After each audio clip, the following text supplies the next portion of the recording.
ও আপা, ভালো আছেন? আছি ভালো।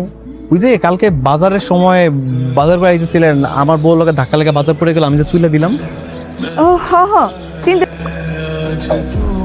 ও তো বলি কি, এমন দজ্জাল বউ নিয়ে সংসার করেন কেমনে? হ্যাঁ, সারাদিন যদি খ্যাস খ্যাস করে সংসারে গিয়ে শান্তি থাকে? আপনি তো দেখতে শুনতে মাশাআল্লাহ সুন্দরী আছেন। আপনার বউ যে আপনারা পাইছে, এটা সাত কপালের ভাগ্য। আপনি দজ্জাল বউয়ের তালাক দিয়ে দেন। আশেপাশে তো কত সুন্দরী মেয়ে আছে, দুজনকে বিয়ে করে সুখে সংসার করেন। ওই আমারে তালাক দিলে তারপর তুই ওরে বিয়ে করবি, তাই না? বাড়িতে ছিল তুমি এইখান। বউ বউ শোনো, বউ এগুলো করো না, খারাপ দেখা যায়।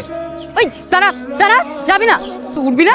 উঠবি না তুই? আমি না আর কোনোদিন আমার এবার মতো মাফ করে দাও না। কানে ধর, তুই কানে ধরে এখন ডুব দিবি, 100 ডুব দিবি, আজকে এটাই তোর শাস্তি।